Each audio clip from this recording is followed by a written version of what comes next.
kati ku nsonga ku kifo ky'ekimu ekyo kati ku nsonga ya kasasiro nsookera ddala okwebaza CBS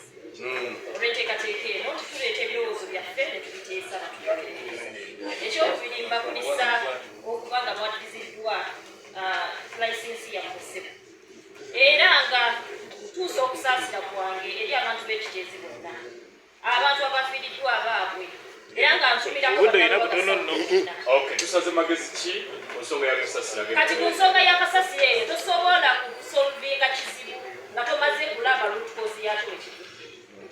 enteekateeka gavumenti erina okuba nayo erina okuba nayo okuva mu ntandikwa mwennanga bwe mumanyi bulungi mutulidde history abantu abamu babane tebamumanyi enjega eno yamaze kugwawo ne balyoka bakimanya nti kiteezi balina tukozesa okumala emyaka 10 bamale kiveewo kaakati naye gavumenti teyafaayo ku nsonga eyo ne basigala nga bayiwo kasasiro paka we yavuddemu obuzibu kati ensonga right now eyeetaagisa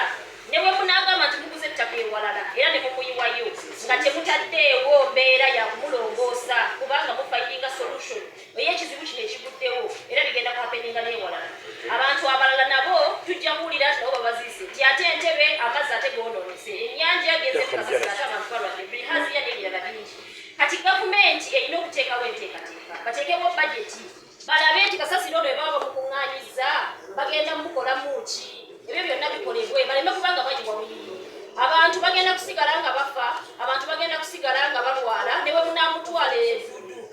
era naye wanga tewaliwo nteekateeka eddundu naye wanga tewaliwo nteekateeka etereeza kasasiro oyo okulaba nti bamukolamu ebisobola okuvaamu n'abeera nga tabeera awo tefuuka dumping site esolution tegenda kubaawo kati gavumenti etereeze bateekewo bajeti balabe nga basolvinga ekizibu ekyo neyanziza neyanze eddanga